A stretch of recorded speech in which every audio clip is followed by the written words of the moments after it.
नमस्कार, मैं हूं आपके साथ मयंक। आज 13 अप्रैल है और देखिए मैं सीधा मुद्दे पर आना चाहता हूं। अब से थोड़ी देर पहले बताया जा रहा है कि डोनाल्ड ट्रंप ने ईरान पर बड़े एक्शन के आदेश जारी कर दिए हैं और अमेरिका के जो वॉरशिप्स हैं वो स्ट्रेट ऑफ हॉर्मूज की तरफ आगे बढ़ने शुरू हो गए हैं। और ये बताया जा रहा है कि आज शाम को 7:30 बजे तक अमेरिका के जहाज स्ट्रेट ऑफ हॉर्मूज का घेराव करेंगे। दो तरह का एक्शन होगा। पहली बात, जो अमेरिका कह रहा है कि जो जहाज हैं वो स्ट्रेट ऑफ हॉर्मूज की तरफ आगे बढ़ रहे हैं और वहां से जितने निकलने वाले जहाज हैं, ईरान जिन जहाजों को निकलने दे रहा है उन सब का ब्लॉकेट किया जाएगा, यानी स्ट्रेट ऑफ हॉर्मूज से किसी भी जहाज को निकलने नहीं दिया जाएगा। ये डोनाल्ड ट्रंप का और अमेरिका का प्लान है। दूसरा प्लान ये है, डोनाल्ड ट्रंप ने एक बार फिर ईरान पर हमले के आदेश दे दिए हैं और बताया यह जा रहा है कि जो हॉर्मूज से जुड़े द्वीप हैं, जो कोस्टल इलाके हैं, एक बार फिर यहां पर बड़ी बमबारी आज रात से ही देखने को मिल सकती है। इस बात के लिए ईरान पूरी तरह से तैयार है। ईरान ने अपनी एलीट फोर्सेस को स्ट्रेट ऑफ हॉर्मूज में तैनात कर दिया है। यह खबर आपने देखी होगी। ईरान ने अपनी जो सबसे खतरनाक, सबसे घातक फोर्स मानी जाती है एलीट फोर्स, इसको वहां पर तैनात कर दिया है। इसके साथ ही अगर हम बात करें, माइंस पहले से बिछी हुई है जिसकी वजह से अमेरिका मुश्किल में है। माइंस बिछी हुई है। ईरान की कई सैकड़ों की संख्या में जो छोटी बोट्स हैं वो भी वहां पर तैनात हैं। ईरान की सबमरीन, देखिए काफी सारे जहाज ईरान के तबाह हुए हैं लेकिन सबमरीन अभी भी इंटैक्ट है और सबमरीन से टॉर्पीडो से बड़ा हमला हो सकता है अमेरिका के जहाजों पर। इसके अलावा अबू मेहदी जो मिसाइल है, जिसके बारे में मैं पहले ही बता चुका हूं आपको, एंटीशिप मिसाइल है, वो अमेरिका के इन जहाजों का स्वागत करने के लिए तैयार है और वो जबरदस्त स्वागत होगा। तो यानी देखिए, माइंस हैं, बोट्स हैं, सबमरीन्स हैं और अबू मेहदी मिसाइल है। ये 4 स्तर पर और एलीट फोर्स लगा दी है। बताया जा रहा है कि करीब 1 से 1.5 लाख सैनिक स्पेशली इस मिशन को रोकने के लिए स्ट्रेट ऑफ हॉर्मूज में तैनात कर दिए गए हैं। यानी ईरान ने अपनी तरफ से पूरी तैयारी कर ली है। देखिए, अब यह बताया जा रहा है कि यह संभव है कि अगले कुछ दिनों के अंदर हॉर्मूज में एक आमने सामने की सीधी जंग देखने को मिल सकती है और अमेरिका की जहाजों से भारी बमबारी हो सकती है हॉर्मूज में और सामने ईरान की तरफ से बड़ा पलटवार हो सकता है। यानी अब यह पूरा मामला हॉर्मूज पर आके रुक गया है। देखिए, मैंने आपको पहले ही कहा था, आपने मेरे वीडियो देखे होंगे, मैंने आपको पहले ही कहा था ये जो बातचीत इस्लामाबाद में हो रही है इसका कोई मतलब नहीं निकलेगा और ये एक बड़ा धोखा साबित हो रही है। देखिए, जो खबरें निकल के आई हैं आपने कई जगह पढ़ी होगी। कुछ चीजें मैं आपको बताना चाहता हूं जो मैं समझ पाया हूं, बेहद हैरान करने वाली। आप जानते हैं आपने एक खबर देखी होगी कि जिस समय इस्लामाबाद में टॉक्स चल रही थी, अब्बास अरागची साहब और कलीबाफ जो हैं वो बातचीत कर रहे थे डेलीगेशन से अमेरिका के, उसी समय अमेरिका के 2 जहाज स्ट्रेट ऑफ हॉर्मूज की तरफ आगे बढ़ने लगे। कौन से 2 जहाज बढ़ने लगे? एक था पहला यूएसएस फ्रैंकी पीटरसन और यूएसएस माइकल मर्फी। ये 2 जहाज बढ़ते हैं स्ट्रेट ऑफ हॉर्मूज की तरफ, ईरान की तरफ बढ़ने लगते हैं, जिसके बाद ईरान की सेना ने, नेवी ने इन्हें वार्निंग दी कि अगर आप आगे बढ़ेंगे तो आपको तबाह कर दिया जाएगा, आपको डिस्ट्रॉय कर दिया जाएगा। यह वार्निंग ईरान की सेना से आई। उसके बाद करीब आधे घंटे तक बेहद तनावपूर्ण हालात बने रहे स्ट्रेट ऑफ, बातचीत चल रही है इस्लामाबाद में और जहाज यहां से अमेरिका के आगे बढ़ने शुरू हो गए थे। लेकिन ईरान की नेवी की खतरनाक वार्निंग के बाद, एग्रेसिव स्टैंड के बाद इन दोनों जहाजों को वापस लौटना पड़ा। अब देखिए, इसको लेकर बयान क्या आया। इसको लेकर बयान ये आया है, जो सेंटकॉम के कमांडर है एडमिरल ब्रैड कूपर ने कहा कि हमने एक नया रास्ता बनाने की प्रक्रिया शुरू कर दी है और जल्द ही हम इस सुरक्षित रास्ते को समुद्री उद्योग के साथ साझा करेंगे। यानी देखिए, उन्होंने इस तरह का बयान दिया कि यहां से जो है माइंस हटाने की कोशिश शुरू हो चुकी है। इस तरह का बयान अमेरिका की तरफ से आने लग गए थे। ये खबरें चलने लग गई थी कब? जब बातचीत हो रही है उसी के बीच में ये जो दोनों जहाज हैं, यूएसएस फ्रैंकी पीटरसन और माइकल मर्फी, ये माइंस हटाने वाले जहाज नहीं है, ये जंगी जहाज हैं जिनका इस्तेमाल बड़े हमलों में, बड़े अटैक्स में किया जाता है। ये वॉरशिप्स हैं, समझिए आप इस बात को। ये माइंस वाइंस हटाने वाली कोशिश नहीं थी। जो मुझे बात समझ में आ रही है कि बातचीत के दौरान हॉर्मूज में बड़े हमले का प्लान तैयार था। समझे आप इस बात को? भयंकर धोखा होने वाला था ईरान से, लेकिन ईरान की सेना तैयार थी इस बात को। लेकिन देखिए ईरान की सेना इस बात के लिए पूरी तरह से तैयार थी कि किसी भी तरह से बातचीत के दौरान अगर कोई हमले की कोशिश होती है तो उसे नाकाम किया जाएगा। ईरान के नए सुप्रीम लीडर मुस्तफा खामेनी इस बात को पहले से ही आदेश दे चुके थे अपनी सेना को कि बड़ी जंग के लिए तैयार रहिए और अमेरिका धोखा करेगा। बिल्कुल उसी लाइन पर जो line supreme leader Ali Khamenei साहब ने तय कर रखी थी। तो ईरान की सेना तैयार थी। तो ये जो हमले की कोशिश थी स्ट्रेट ऑफ हॉर्मुज में, यहां कब्जे की कोशिश थी, ये फेल हो गई। बात नंबर 1।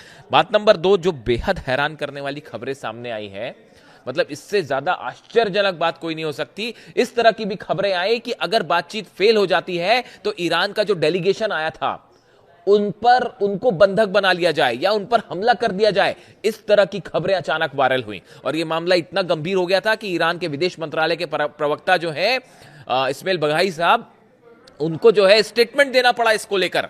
5 जहाज पहुंचे ईरान के इस्लामाबाद। 3 की खबर आपको है, 2 बताया जाता है बाद में और भेजे गए।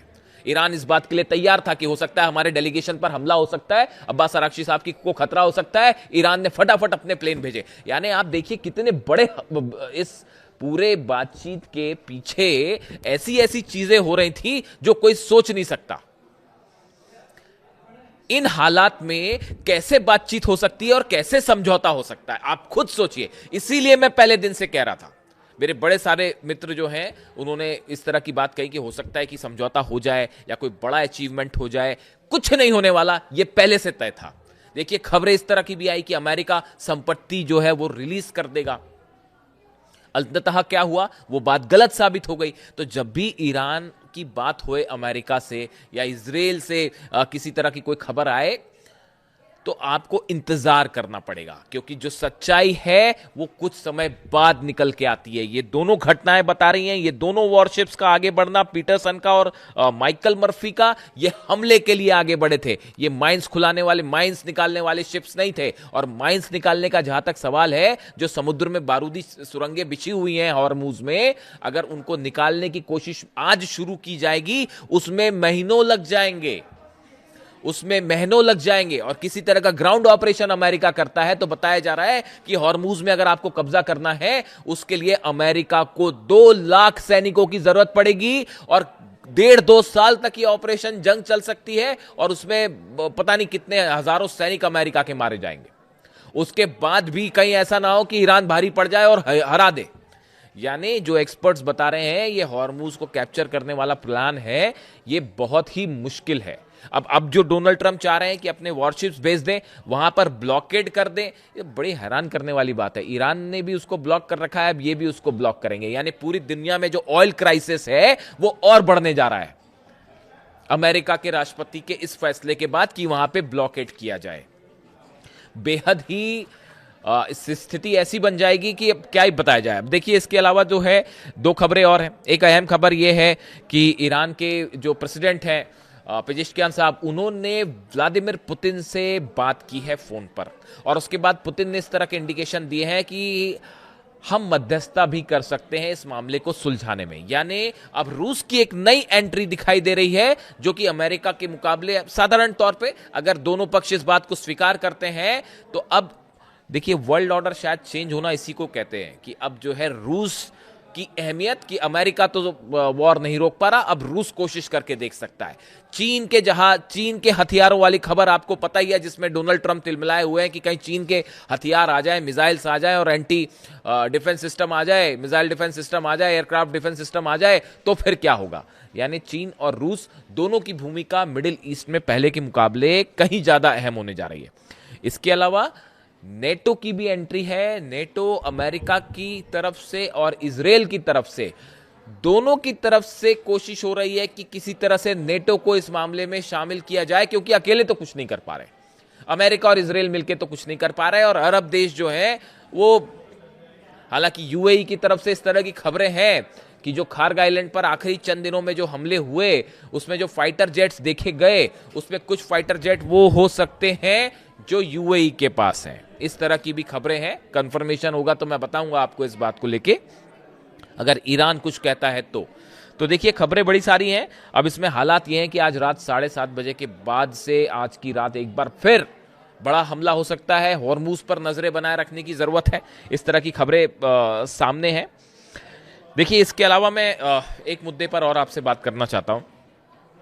देखिए, कल ईरान हाउस में, जो नई दिल्ली में है ईरान हाउस, वहाँ पर अली खामेनी साहब को श्रद्धांजलि देने के लिए एक सभा का आयोजन हुआ था और उस सभा में मुझे भी इनवाइट किया गया था। मैं गया उस सभा में। देखिए, वहाँ पे मैंने कई चीज़ें नोटिस की, मैं चाहता हूँ कि आपके साथ शेयर करूँ उसको। देखिए, वहाँ पे बड़े सारे बच्चे मौजूद थे। वहाँ पे अपने कार्यक्रम हो रहा था सभा में और तमाम लोग अपनी स्पीचेस दे रहे थे, लेकिन मेरी नज़रें वहाँ पे जो है बच्चों पे थी। वहाँ पे हर उम्र के बच्चे थे। तो मैंने वहाँ पर कुछ बच्चों से बातचीत की और मैंने उन्हें ये कहा भी था कि मैं कोशिश करूँगा बेटा कि वीडियो में आपका जिक्र भी करूँ। देखिए, वहाँ पर मैंने एक बच्चे से मेरी मुलाकात हुई जो अली खामेनी साहब की फ़ोटो लेकर पूरे 3 घंटे तक जो प्रोग्राम चला, वो बच्चा, छोटा सा बच्चा था, मेरे ख्याल से 8 साल का होगा, वो पूरे 3 घंटे तक अली खामेनी साहब की फ़ोटो हाथ में लेकर वहाँ खड़ा रहा पूरे प्रोग्राम के दौरान। उसके फादर जो थे, पिता जो उनके बगल में बैठे हुए थे, और साधारण सी बात है कि अली खामेनी साहब का जब जिक्र हो रहा था सभा में, श्रद्धांजलि सभा थी, तो वहाँ पे हर शख्स की आंख में आंसू थे, हर शख्स की आंख नम थी। तो उस बच्चे के पिता भावुक होते थे जब भी, और वो बुरी तरह से रो पड़े। और बच्चा बेचारा जो है पूरा समय, यानी उसने अपनी तरफ से भी कंट्रीब्यूशन किया। वो बच्चा जो कर सकता था वो यही कर सकता था कि वो पूरा समय अली खामेनी साहब की तस्वीर अपने सीने से लगाए पूरा 3 घंटे तक बैठा रहा। मैंने नोटिस किया उसे। इसके अलावा एक और बच्चे से मेरी मुलाकात हुई। वो बच्चा बिल्कुल वैसा ही गले में रुमाल बांधे हुए था जैसा अली खामेनी साहब अक्सर बांधते थे। मैंने पूछा, उस बच्चे से बात की मैंने, तो उसने कहा, मैंने उससे रुमाल के बारे में भी पूछा तो उसने बताया मुझे कि अंकल, मैंने वीडियोस में देखा है कि अली खामेनी साहब जिस तरह का रुमाल रखते थे हमेशा गले में, मैंने भी उसी तरह का रुमाल मैं बांध के यहाँ पे आया हूँ। एक बच्चे से मेरी बात हुई। मैं नोटिस कर रहा था उस बच्चे को, जितनी बार मंच से नारे लगे लब्बैक या हुसैन या खामेनी साहब जिंदाबाद के जब नारे लगते थे, तो वो छोटा सा बच्चा, शायद उसकी उम्र तो और भी कम होगी, 6 साल का ही होगा, वो पूरी ताकत से अपनी आवाज़ में चिल्लाता था कि लब्बैक या हुसैन या ईरान जिंदाबाद या अली खामेनी साहब जिंदाबाद, हिंदुस्तान जिंदाबाद। वो नारे लगातार वो लगाता रहा। देखिए, वहाँ पर ईरान हाउस में जो 168 बच्चियां मिनाब में शहीद हुई, उन सब की तस्वीरें भी वहाँ लगी हुई थी। और वहाँ पर एक बैग भी रखा हुआ था उस बच्ची को याद करते हुए जिन पर हमला हुआ, और उसके बाद उनके खून से सने हुए बैग थे वहाँ पर। ऐसे ही उनकी याद में एक बैग भी वहाँ रखा हुआ था। वहाँ तमाम ऐसी चीज़ें थी जो बेहद भावुक करने वाली थी। लेकिन मैं एक बात कहना चाह रहा हूँ, वहाँ मैंने देखा कि वहाँ जितने लोग थे कल, सबकी आंखों में आंसू थे, सबकी आंखें नम थी, सब बेहद इमोशनल थे अली खामेनी साहब की शहादत को लेकर। लेकिन देखिए, एक बात मैं आपसे कहना चाहता हूँ कि अगर आपको ऐसा कतई नहीं सोचना चाहिए कि अली खामेनी साहब आपके साथ अब नहीं है। देखिए, जो मेरा सोचना है कि ये जितने बच्चे हैं, इन बच्चों के चेहरों पर जब भी मुस्कान आएगी तो उस मुस्कान में आपको अली खामेनी साहब दिखाई देंगे, आपको अली खामेनी साहब याद आएंगे। जो छोटी छोटी बच्चियां हैं, देखिए, उनकी बच्चियों की आप खुशी देखिए, जब भी वो हंसेंगी, मुस्कुराएंगी, तो आपको वो पल याद आएंगे जब अली खामेनी साहब छोटी बच्चियों से मिलते थे, उनको गले लगा लेते थे। उन बच्चियों की खुशी में भी आपको अली खामेनी साहब याद आएंगे। आप देखिए, वहाँ पे मैंने देखा कि हज़ारों बहनें थीं जो कि रो रही थी। उनके आंसू, उनका हर आंसू जो है वो अली खामेनी साहब को आपको अपने बीच महसूस करवाएगा। जो युवा थे वहाँ पे, जो आक्रोश में नारे लगा रहे थे लब्बैक या हुसैन के, उनके आक्रोश में अली खामेनी साहब जिंदा है। आप देखिए, ये मेरी व्यक्तिगत राय है कि ये जो अनुभूति है, ये जो फीलिंग है, ये हमेशा सबके साथ में रहेगी।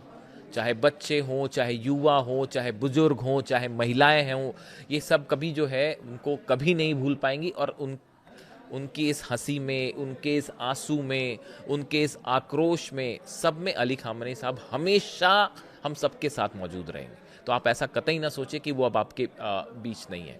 इसके अलावा देखिए, एक और मैंने बड़ी अच्छी बात नोटिस की वहाँ पे। कल क्या हुआ कि इस प्रोग्राम में जो है अब्दुल माजिद हकीम इलाही साहब, जो कि रिप्रेजेंटेटिव हैं ईरान के सुप्रीम लीडर के हिंदुस्तान में, ईरान हाउस में, वो वहाँ पे मौजूद थे और डॉक्टर मोहम्मद फ़ताली जो एम्बेसडर हैं ईरान के, वो मौजूद थे। तो मैं नोटिस कर रहा था कि एक बच्चा जो था, वो बच्चा शायद इलाही साहब के साथ फ़ोटो लेना चाहता होगा, मोबाइल से अपनी सेल्फी लेना चाहता होगा, वो उनके कोशिश में था इसमें। लेकिन चूंकि वहाँ पे कुछ वॉलंटियर्स थे तो व्यवस्था बनी रहे, इसलिए उन्होंने शायद उस बच्चे को रोका होगा। लेकिन ये बात जो है दोनों लोगों ने नोटिस करी। जो एम्बेसडर साहब हैं मोहम्मद फ़ताली, उन्होंने भी ये बात नोटिस की कि ये बच्चा हमारे साथ आके फ़ोटो लेना चाहता है, और अब्दुल माजिद हकीम इलाही साहब ने भी ये बात नोटिस की कि ये बच्चा हमारे पास आना चाहता है। दोनों ही ने उस बच्चे को अपने पास बुलाया। मैं लेबनान के और कोला एरिया में हूं और आप देख सकते हैं कितनी तबाही हुई है यहाँ। एम्बेसडर जो है फ़ताली साहब, उन्होंने भी अपने साथ फोटो खिंचवाई। इतना ही नहीं, जो ईरान हाउस में जो मैनेजमेंट देखते हैं जैदी साहब, उन्होंने उस बच्चे की अलग से उनसे मुलाकात भी करवाई।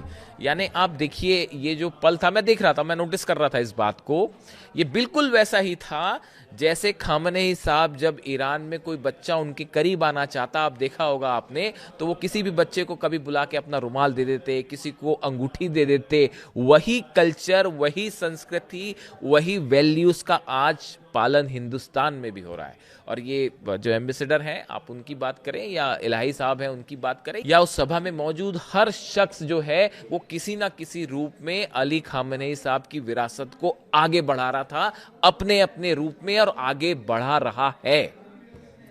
ये बेहद ही खूबसूरत बात है। देखिए, ये ईरान की कल्चर है, ये ईरान की संस्कृति है, ये हिंदुस्तान की संस्कृति है। और ऐसे कल्चर को, ऐसी सिविलाइजेशन को अगर अमेरिका के राष्ट्रपति ये कहते हैं कि हम इसे खत्म कर देंगे, जो उनका बयान आया था कि एक सिविलाइजेशन को हम एंड कर देंगे, तो मैं ये कहना चाहता हूं कि ये सभ्यता, ये विरासत, ये संस्कृति हजारों सालों से है, हजारों सालों तक आगे भी रहेगी, और इसे कोई खत्म नहीं कर सकता। ईरान हाउस में कल जो प्रोग्राम हुआ, उसमें जो है पूरे देश भर से लोग आए हुए थे। श्रीनगर से एक भाई साहब आए थे, उन्होंने मुझसे मुलाकात की, वो पहचान गए मुझे, और उन्होंने कहा मुझसे कि जब भी आप श्रीनगर आएँ तो हमारे घर ज़रूर आइएगा। देखिए, ये मोहब्बत है, ये प्यार है जो आप लोगों से मुझे मिलता है, बहुत बहुत शुक्रिया इसका। देखिए, वहाँ पे मेरी 2 और बच्चियों से मुलाकात हुई, छोटी बच्चियाँ थी, वो दोनों शायद श्रीनगर से ही आई थी। उनके पिता उनको अपने साथ लेके आए थे। एक का नाम था फातिमा, दूसरे का नाम था जैनब। ये दोनों बच्चियां, इनको देख के मुझे मिनाब की उन बच्चियों की याद आ गई जो शहीद हुई हैं। देखिए, ये बड़ा ही इमोशनल मोमेंट था वहाँ पे, जब मैंने 165 बच्चियों की तस्वीरें देखी। मिनाब की जो बच्चियां शहीद हुई, उनको देखने के बाद मेरे मन में जो पहला विचार आया, वही मैं आपके सामने रखना चाहता हूँ। उनको देखने के बाद, वो तस्वीरें देखने के बाद, वो बैग देखने के बाद, जो पहली बात दिमाग में आई वो ये थी कि शायद मन से ये बात निकली कि मैं जब तक पत्रकारिता करूंगा, मानो ऐसा लगा कि मैंने उन बच्चियों से ये वादा किया कि मैं जब तक पत्रकारिता करूंगा, जब तक जर्नलिज्म करूंगा, पूरी ईमानदारी के साथ करूंगा, पूरी सच्चाई के साथ करूंगा, और हमेशा जो चीज़ सही होगी, सच होगी, उसी को आपके सामने रखूँ। वॉर से जुड़ा जो भी अपडेट होगा आप तक पहुँचाऊंगा। वीडियो कैसा लगा कमेंट करके ज़रूर बताइए। Thank you so much.